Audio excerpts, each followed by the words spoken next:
Hello civil engineers, मेरा नाम है Shahzeb. I am professional estimation and costing engineer और आप सभी इंजीनियर्स के लिए कॉर्पोरेट रनर। तो आज का जो हमारा सेशन है इसमें हम कैलकुलेशन करेंगे कंक्रीट वर्क फॉर स्लैब, यानी कि हम स्लैब का कंक्रीट करने वाले हैं इस सेशन में। और हम लोग सबसे पहले यहाँ पर देखेंगे ड्राइंग में हमें क्या डिटेल्स दे रखी हैं। तो ये हमें दे रखा है इसने लेआउट प्लान, और यहाँ पर हमें बता रहा है ये कि ये आपकी ग्राउंड फ्लोर की स्लैब है, यानी कि जो हमारी पहली स्लैब आएगी उसके बारे में हम यहाँ पर बात कर रहे हैं, क्योंकि लेआउट अलग अलग है।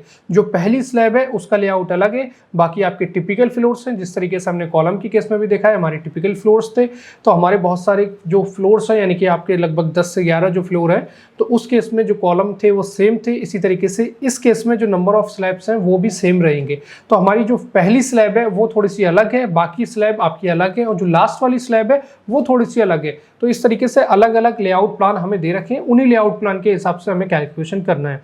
तो यहाँ पर हम कैलकुलेशन कर रहे हैं सबसे पहली वाली स्लैब का। तो सबसे पहली वाली स्लैब के केस में हमें यहाँ पर नोट भी इसने बता रखा है, और यहाँ पर हमें बता रहा है toilet slab shall be sunken with beam bottom at location mark. और यहाँ पर इस तरीके का आपको हैच पोर्शन इसने दिखा रखा है।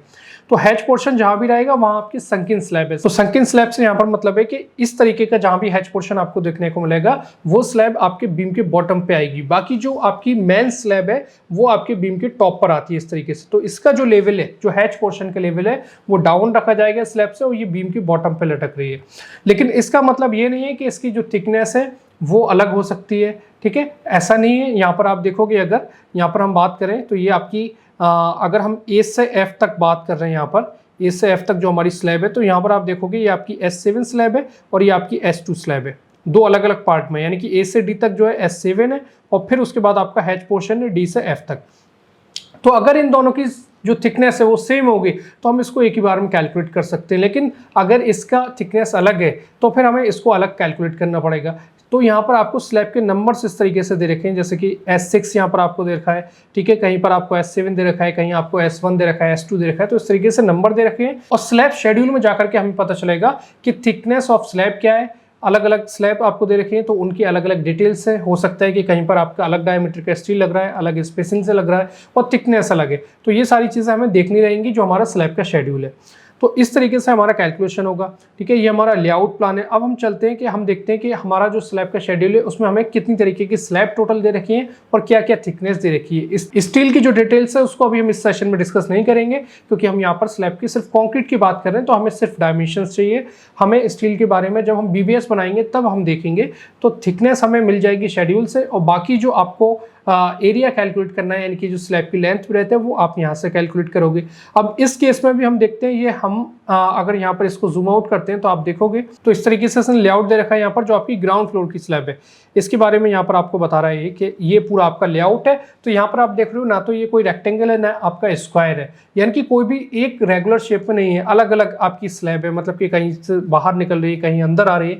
तो इस तरीके से इसको जो है वो आपको पार्ट वाइज करना पड़ेगा, ग्रिड टू ग्रिड डिस्टेंस लेकर के पार्ट वाइज करना है। और यहाँ पर इस केस में जो हमें ग्रिड का डिस्टेंस दे रखा है वो सारा कॉलम से ही दे रखा है, बीम से आपको नहीं देखना है। तो इस केस में हमें कैलकुलेशन आगे बहुत डिटेल में करना है। तो अभी हम सबसे पहले देखते हैं जो हमारा स्लैब का शेड्यूल है उसको हम समझते हैं। तो यहाँ पर हमें दे रखा है इसने स्लैब का शेड्यूल, और इसमें हमें ये बता रहा है कि आपको स्लैब नंबर यानी कि S1 से लेकर के S9 तक आपकी स्लैब है। और यहाँ पर जो थिकनेस आपको दे रखी है वो आपको, जैसे कि S1 है तो इसकी 125 है, S2 की 125 है, S3 की 125 है, फिर आपकी 150। S4 जब स्लैब यहाँ पर आपको दे रहा है तो यहाँ पर थिकनेस आपकी 50 है, और फिर इसके बाद S9 जो स्लैब है लास्ट वाली, उसकी जो थिकनेस है वो 150 है। अब जहाँ पर आपकी 150 वाली स्लैब होगी वहाँ पर कैलकुलेशन आपको उस पार्ट का अलग करना पड़ेगा, क्योंकि थिकनेस अलग है। बाकी सारी जो स्लैब है, चाहे आपकी S1 S2 S3 है, तो अगर हैच पोर्शन भी आ रहा है, संकीर्ण भी आ रहा है, तो हम उसको एक ही साथ कैलकुलेट कर सकते हैं अगर थिकनेस सेम है। क्योंकि जो संकीर्ण स्लैब है उसका जो काम है वो एग्जीक्यूशन में है, यानी कि जब हम साइड पे उसको बनाएंगे तब वो उसका जो लेवल है वो डाउन जाएगा। कंक्रीट एक साथ आप निकाल सकते हो क्योंकि इसकी जो थिकनेस है वो सेम है। तो यहाँ से हमें पता चल गया कि सिर्फ हमारी S4 S9 slab 150 mm thickness की है, बाकी सारी स्लैब हमारी 125 की है, और बाकी ये डिटेल्स आपको दे रखी है स्टील के लिए। तो इस वापस से चलते हैं हम लेआउट प्लान पर। तो ये दे रखा है हमें लेआउट प्लान। अब यहाँ पर हमें समझना है इसको बहुत डिटेल में। जैसे कि हम देख रहे हैं यहाँ पर कि कोई भी एक ऐसा नहीं है कि एक रेक्टेंगल बना हुआ है, यानी कि एक रेक्टेंगल में हमने स्लैब को कैलकुलेट कर दिया, जिस तरीके से आपने G+2 के प्रोजेक्ट में देखा है। तो यहाँ पर अलग अलग स्लैब है, यानी कि कहीं से बाहर है, कहीं से अंदर है, इस तरीके से आपका शेप बन रहा है। तो यहाँ पर आपको समझना पड़ेगा कि आपको अलग अलग पार्ट में कैलकुलेशन करना पड़ेगा। जैसे कि हम देखें सबसे पहले यहाँ पर, तो हम यहाँ पर निकालेंगे 1 से 2 ग्रिड पे, और यहाँ पर हम देखेंगे इसको ए से ई ग्रिड तक, इस तरीके से हम देखेंगे। तो ये पार्ट हमारा अलग कैलकुलेट किया जाएगा, ये वाला पार्ट, ठीक है। ये पार्ट आप अलग से निकालोगे इसको। इसके बाद हम आगे बढ़ेंगे और हम देखेंगे फिर हमारा जो पार्ट है वो हमारा निकाला जाएगा 2 ग्रिड से 5 ग्रिड तक। तो हम बात कर रहे हैं यहाँ पर इस वाले पार्ट की, ठीक है। इसके बाद हम देखेंगे, हम निकालेंगे इसको 5 से 7 ग्रिड तक, जो कि हमारा ये वाला पार्ट है, ठीक है, इस तरीके से। इसके बाद आपको यहाँ पर इस तरीके से क्रॉस बना के दिखाए हैं इसने, और ये क्रॉस का मतलब है कि यहाँ स्लैब नहीं आएगी, क्योंकि यहाँ पर स्टेयरकेस है। यहाँ पर आपकी लिफ्ट है तो इसलिए आपकी स्लैब यहाँ नहीं आएगी। जहाँ जहाँ क्रॉस आपको मिलेंगे, यहाँ भी आपकी लिफ्ट है तो यहाँ पर आपकी स्लैब नहीं आएगी। और इसके बाद आप देखोगे तो यहाँ पर आपको कटआउट दे रखे हैं इसने, तो कटआउट जहाँ पर होंगे वहाँ पर आपकी स्लैब नहीं है, तो ये पोर्शन आपको हमेशा माइनस करने पड़ेंगे। और इसके बाद ये आपको बाहर की साइड दे रखा है कटआउट, इस तरीके से, ठीक है। तो ये कटआउट या फिर जहाँ भी क्रॉस हमें दे रखे हैं वहाँ पर स्लैब हमारी नहीं आएगी।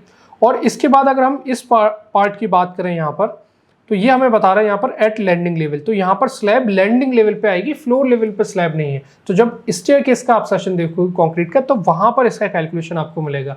ये फ्लोर लेवल पे स्लैब नहीं आ रही है, ये आपकी लैंडिंग लेवल पे है, तो इसका कैलकुलेशन आपको स्टेयरकेस वाले पोर्शन में मिलेगा, ठीक है। तो अब हमें इस तरीके से कैलकुलेट करना है इसको। इसी तरीके से हम ऊपर जाकर के देखें इस लेआउट में, तो फिर हमारे पार्ट जो है और हमें मिल जाते हैं यहाँ पर, जैसे कि हम इसको अलग से निकालेंगे, ठीक है, इस पार्ट को हम अलग से निकालेंगे, ठीक है। फिर हमारा ये एक पार्ट कंप्लीट हो जाएगा इस तरीके से।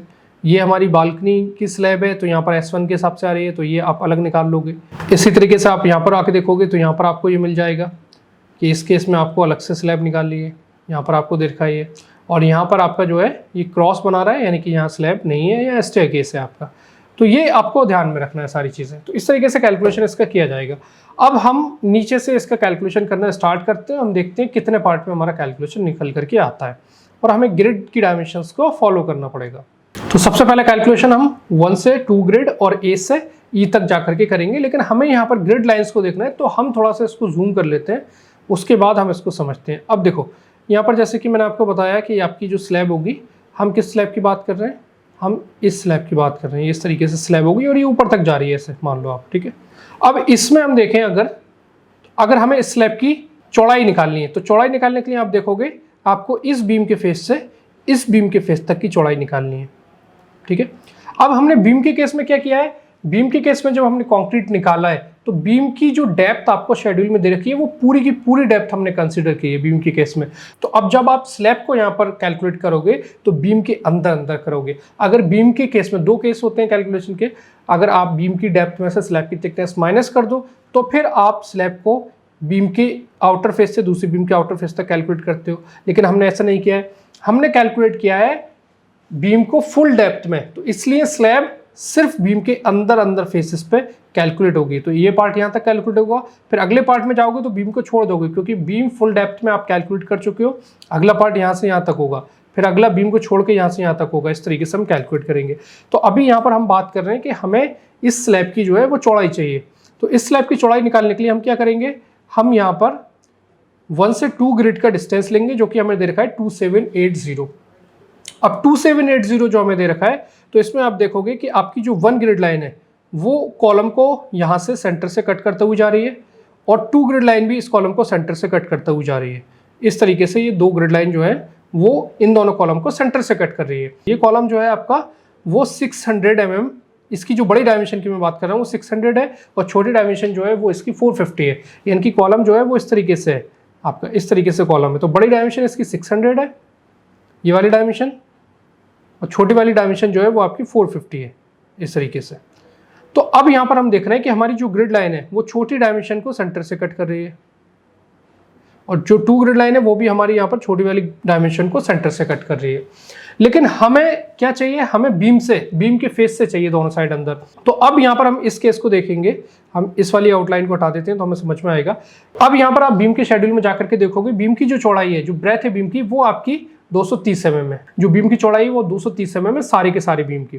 तो यहाँ पर 230 mm का आपका बीम है, ठीक है। यहाँ भी आपका 230 mm का बीम है, और ये ग्रिड लाइन जो है वो इस कॉलम को सेंटर से कट कर रही है। यानी कि जो कॉलम की टोटल डायमेंशन है छोटी वाली वो 450 है, ठीक है। ये आपकी कितनी है छोटी डायमेंशन, ये आपकी 450 है। और यहाँ भी आपकी जो डायमेंशन है वो आपकी कितनी है 450 है इस तरीके से। तो अब जो ग्रिड लाइन यहाँ पर हमें दे रखी है वो बीम से उसने यहाँ पर रिलेशन नहीं लगाया है, उसने कॉलम से ही रिलेशन लगाया है, यानी कि कॉलम को सेंटर से कट कर रही है। तो जब यहाँ पर 450 वाली डायमेंशन है तो कॉलम दोनों साइड कितना बचता है 225, यहाँ भी 225 और आपका यहाँ भी 225, दोनों साइड आपका जो कॉलम है वो 225 बचेगा, क्योंकि 450 का आधा हम करेंगे तो इस साइड भी 225 और इस साइड भी हमारा 225 आता है। ठीक है, लेकिन अगर हम यहाँ पर बात करें बीम की और कॉलम की, तो ये जो आपका कॉलम है इसके फेस से ही आपका बीम भी जा रहा है ऐसे, यानी कि मैं इसको अगर इधर बनाऊं अलग से तो ये कॉलम है और इसी के फेस से आपका इस तरीके से बिल्कुल फेस से आपका बीम जा रहा है। ठीक है, इसका जो आउटर फेस है वो आपका सेम है, बिल्कुल सेम है, यहाँ पर बिल्कुल फेस से जा रहा है। तो यहाँ पर आप देखोगे कि अगर कॉलम की ये डायमेंशन टोटल 450 है और ग्रिड इसको कट कर रही है यहाँ से सेंटर से, अगर इसको ग्रिड सेंटर से कट कर रही है यहाँ से इस तरीके से, तो आप देखोगे कि ये 225 mm, इस साइड कॉलम जो है 225 mm बच रहा है, अंदर की साइड दोनों साइड आपका कॉलम 225 ही बच रहा है, इधर भी 225 बच रहा है। लेकिन यहाँ पर हमारा जो बीम का फेस और कॉलम का फेस है वो एक है। तो अगर हम यहाँ पर देखें तो ये हमारी जो ग्रिड लाइन है वो 5 mm बीम में अंदर जा रही है, 5 mm अंदर जा रही है। क्यों जा रही है? क्योंकि अगर हम यहाँ पर देखें बीम की चौड़ाई, तो बीम की चौड़ाई जो है वो 230 है। ठीक है, और कॉलम की डायमेंशन है आपकी यहाँ पर अंदर 225 और ग्रिड लाइन 225 से जा रही है, यानी कि बीम के फेस से नहीं जा रही है ग्रिड लाइन, 5 mm अंदर से जा रही है। क्यों जा रही है? क्योंकि कॉलम अंदर की साइड बच रहा है 225 और कॉलम का बाहर वाला साइड और बीम का बाहर वाला साइड एक ही पॉइंट पे है, तो इसलिए ग्रिड लाइन जब जाएगी तो 225 से जाएगी। तो यानी कि अगर हम इधर से 225 की बात करें बीम के केस से, तो 5 mm बीम बच जाता है बाहर की साइड को, तो ये ग्रिड लाइन बीम से 5 mm अंदर से जा रही है। ठीक है, ये चीज़ आपको समझ में आ गई होगी। अब तो अब हम इसको सारे को हटा देते हैं यहाँ से और हम देखते हैं जब हम 1 से 2 का डिस्टेंस लेते हैं 2780, इस तरीके से आपको ग्रिड लाइन दे रखी है ये 1 ग्रिड लाइन। तो 1 ग्रिड लाइन जो है आपकी वो सेंटर से जा रही है। ठीक है, और यहाँ पर आप अगर इस साइड से मिलाओ तो 225, तो आपका 5 mm अंदर जा रही है। और यहाँ पर हम देखें जो हमारी 2 ग्रिड लाइन है ये हमारी क्या कर रही है, यहाँ पर ये जो हमारा कॉलम है इसके सेंटर से जा रही है और यहाँ पर इस कॉलम का और बीम का अंदर वाला फेस सेम है, तो यहाँ से आपको 225 मिल जाता है। तो जब हम 2780 लेंगे, इसकी स्लैब की चौड़ाई निकालेंगे, तो 2780 लेकर के हम यहाँ पर 5 mm यहाँ से माइनस करेंगे, क्योंकि ये ग्रिड लाइन हमारी 5 mm बीम में अंदर घुस जा रही है, तो 5 mm यहाँ से माइनस कर लेना है। ठीक है, मैंने बता दिया 5 mm कैसे घुस रही है अंदर। और यहाँ से हम क्या करेंगे, यहाँ से जो ग्रिड लाइन है वो हमारी कॉलम के सेंटर से दे रखी है और यहाँ पर बीम का और कॉलम का सेंटर एक है, अंदर वाला साइड। तो यहाँ पर हम जब कॉलम का हाफ माइनस करेंगे तो हम कॉलम के फेस पे आ जाएंगे और कॉलम का फेस बीम का फेस सेम है और हमें बीम के फेस से डायमेंशन चाहिए, तो यहाँ पर आपको डायरेक्टली कॉलम का हाफ ये माइनस कर देना है, तो आप अंदर बीम के फेस पे आ जाओगे। लेकिन यहाँ पर जो फेस था वो बाहर था, तो इसलिए हमने 225 माइनस करके और हमारा 5 बच रहा है, वो 5 mm हमें 2780 में से माइनस करना पड़ेगा। इसके बाद अगर हम बात करें यहाँ पर, अगर हम इसी पार्ट की यहाँ पर लेंथ की बात करें, तो आप देखोगे यहाँ पर हम यहाँ पर बात कर रहे हैं कि हमारी जो ग्रिड लाइन है बी, ठीक है, और बी ग्रिड लाइन से हमारी जो ग्रिड लाइन है ई, यहाँ तक की हम बात कर रहे हैं। तो बी से ई की जो डिस्टेंस है वो आपको दे रखी है, लेकिन बी से जो ई है वो हमारा बीम का फेस से दूसरा बीम का फेस नहीं है, यानी कि हमारा बीम का फेस यहाँ से स्टार्ट हो रहा है और यहाँ तक आ रहा है। लेकिन जो हमारी ग्रिड लाइन है बी, वो हमारी यहाँ पर बीम के बाहर से जा रही है और यहाँ भी हमारी जो ई ग्रिड लाइन है वो बीम के बाहर से जा रही है। अब कितना बाहर से जा रही है वो आपको ऐड करना पड़ेगा, क्योंकि आपको बीम के फेस तक पहुंचना पड़ेगा दोनों साइड। तो ये बीम के बाहर से जा रही है, बचा हुआ पोर्शन आपको ऐड करना पड़ेगा। अब कितना ऐड करना है ये मैं आपको दिखा देता हूँ। यहाँ पर ये कैसे समझ में आएगा आपको, इसको थोड़ा सा हम जूम करके समझते हैं। अब देखो यहाँ पर केस समझो आप क्या है, और ये केस सारी जगह फॉलो होंगे दोनों, ठीक है। तो यहाँ पर हम देखते हैं ये हमारा जो कॉलम है, ये हमारा कॉलम है 600 mm का, ठीक है, 600 mm का। और जो यहाँ पर हमारी बी ग्रिड लाइन है वो जा रही है इसके सेंटर से, बिल्कुल इसके सेंटर से जा रही है, कॉलम के सेंटर से, ठीक है। अब यहाँ पर अगर हम देखें तो हमारा जो बीम का और कॉलम का जो बाहर वाला फेस है वो एक ही पॉइंट पर है। जो बीम का और कॉलम का जो बाहर वाला फेस है वो एक ही पॉइंट पे है। तो अगर हम देखें यहाँ पर, तो यहाँ पर आप देखोगे जो आपकी बीम की चौड़ाई वो 230 mm है, ठीक है। लेकिन कॉलम की अगर हम बात करें यहाँ पर, तो कॉलम के सेंटर से जा रही है और कॉलम की ये पूरी डायमेंशन 600 mm है। तो नीचे कॉलम कितना बचता है ग्रिड लाइन के बाद, आपका 300 mm का बच रहा है। अब यहाँ पर अगर हमें बीम की तरफ से ग्रिड लाइन पे पहुंचना है तो हम देखते हैं कि 230 mm का तो हमारा बीम है। इसके बाद कितना और बचता है, तो 300 mm टोटल है। यहाँ से आपको पता चल रहा है 300 mm टोटल है। टोटल आपका जो कॉलम बच रहा है हाफ, वो 300 mm का बच रहा है। लेकिन अगर हम यहाँ से निकाल रहे हैं कि बीम के बाद कितना डिस्टेंस है ग्रिड लाइन तक पहुँचने के लिए, बी ग्रिड लाइन तक, तो 230 mm का जो बीम है वो हम माइनस कर देंगे 300 mm में से, तो हमें यहाँ का जो डिस्टेंस है वो मिलेगा 70 mm, 70 mm। क्योंकि आपका जो ग्रिड लाइन है बी वो इस तरीके से कॉलम के सेंटर से जा रहा है, तो कॉलम नीचे बच रहा है 300 mm का, और बीम का बाहर वाला फेस, कॉलम का बाहर वाला फेस, दोनों एक ही पॉइंट पे है। तो अगर हम यहाँ से ग्रिड लाइन का डिस्टेंस नापें तो 230 mm का तो बीम हो जाता है। बचा हुआ डिस्टेंस हमें कैसे मिलेगा, हमें पता है कि बीम का और कॉलम का फेस एक ही है, और ग्रिड लाइन से कॉलम के फेस का डिस्टेंस 300 mm है। तो 300 में से जब हम 230 माइनस करेंगे यहाँ पर, तो यहाँ पर हमें मिलेगा 70 mm, यानी कि बी ग्रिड लाइन से जो यहाँ पर आपको डिस्टेंस जो मिलता है बीम के फेस तक वो आपका 70 mm है। मैं इसकी बात कर रहा हूँ, यहाँ पर इस पॉइंट पे मैं बात कर रहा हूँ। आप देखोगे जो आपकी ग्रिड लाइन है वो यहाँ पर बाहर से जा रही है बीम के, तो ये आपका 70 mm है, ये जो आपको दिख रहा है छोटा सा पार्ट, ठीक है। तो इस तरीके से हमें कैलकुलेशन करना है। तो इसको हम डायरेक्टली एक्सेल पे कर सकते हैं जाके, ठीक है। हम सबसे पहले करेंगे इस पार्ट का कैलकुलेशन। तो यहाँ पर हम देखेंगे कि हम बात कर रहे हैं यहाँ पर 1 से 2 ग्रिड और B से E ग्रिड, B से E ग्रिड की हम बात कर रहे हैं, या फिर आप A से भी बोल सकते हो, लेकिन हम B से इसको लेकर चल रहे हैं। B से E ग्रिड की हम बात कर रहे हैं। तो पहले हम इसकी निकालेंगे लंबाई निकालने के लिए हम क्या करेंगे, A से B का B से C का डिस्टेंस, C से D का डिस्टेंस और D से E का डिस्टेंस, तीनों डिस्टेंस हम ऐड करेंगे। यहाँ पर हमें पता चल रहा है हमारा कॉलम 300 mm का है, लेकिन हमारी जो ग्रिड लाइन है वो सेंटर से जा रही है इस कॉलम के, और ये बीम को टच नहीं कर रही है। तो इसलिए बचा हुआ जो पार्ट है हमें बीम के फेस से जाना है, तो ग्रिड लाइन और बीम के फेस तक पहुंचने के लिए 70 mm ऐड करना पड़ेगा। दूसरी साइड भी हम देखेंगे, यहाँ पर हमारा जो कॉलम है वो हमारा 600 mm का है, और यहाँ भी हमारी जो ई ग्रिड लाइन है वो कॉलम के सेंटर से जा रही है, तो यहाँ पर हमारा जो डिस्टेंस है वो 70 mm रहेगा सेम उसी तरीके से। अब हम इसकी लेंथ निकालेंगे, तो एक्सेल में जाएंगे हम। तो चलिए हम यहाँ पर बात कर रहे हैं slab eight ground floor roof level, ठीक है। Slab eight ground floor roof level की हम बात कर रहे हैं, यानी कि हमारी पहली स्लैब की बात हो रही है यहाँ पर, और स्लैब 1 से 2 ग्रिड, और इसको हम चलिए ए से नहीं दिखा रहे हैं, हम इसको बी से दिखा रहे हैं क्योंकि हम बी ग्रिड से डिस्टेंस ले रहे हैं। तो स्लैब 1 से 2 और बी से ई ग्रिड, और यहाँ पर हमारा जो यूनिट है क्यूबिक मीटर है, क्योंकि हम कॉन्क्रीट की बात कर रहे हैं। नंबर ऑफ मेंबर आपका 1 है। लेंथ हम कैलकुलेट करेंगे, तो हमने क्या किया यहाँ पर, अब देखो सबसे पहले हमने क्या किया, हमने ए से बी का डिस्टेंस लिया, फिर हमने लिया बी से सी का डिस्टेंस, फिर हमने लिया डी से ई का डिस्टेंस, इस तरीके से ए से बी से सी, सी से डी।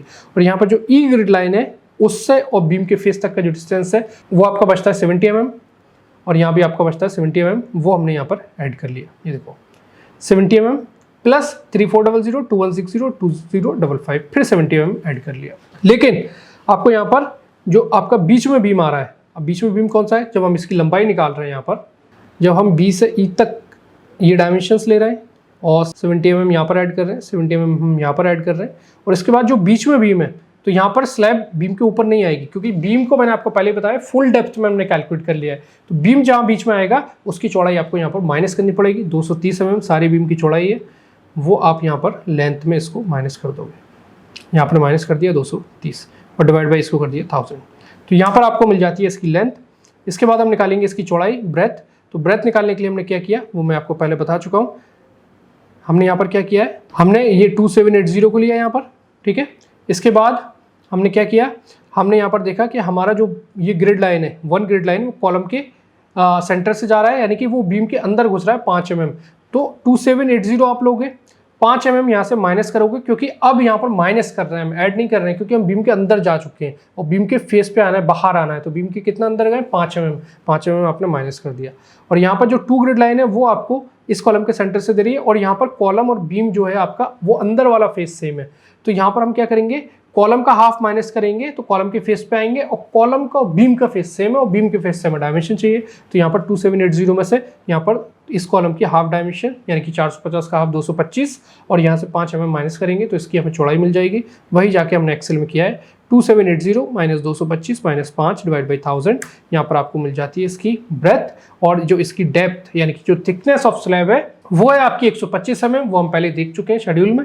और यहाँ पर आपको जो क्वांटिटी है वो मिल जाती है, आप यहाँ पर फॉर्मूला लगा दोगे, length multiply by breath multiply by thickness, यहाँ पर आपको क्वांटिटी मिल जाएगी। टोटल क्वांटिटी में हम क्या करते हैं, नंबर ऑफ फ्लोर से या फिर नंबर ऑफ मेंबर से मल्टीप्लाई करते हैं। जो हमारी क्वांटिटी है उसको हम multiply by number of member कर रहे हैं। तो यहाँ पर ये एक ही पोर्शन है और एक ही फ्लोर है आपका, क्योंकि हम अलग अलग फ्लोर के लिए निकाल रहे हैं। तो बाद में आप देखोगे जब हम टिपिकल फ्लोर के लिए निकालेंगे तो यहाँ पर नंबर ऑफ मेंबर में चेंज कर देंगे हम। अभी फिलहाल हम ग्राउंड फ्लोर की स्लैब की बात कर रहे हैं, तो यहाँ पर नंबर ऑफ मेंबर में सिर्फ 1 पुट किया हुआ है हमने। तो ये क्वांटिटी और टोटल क्वांटिटी दोनों आपकी सेम रहेंगी 2.39।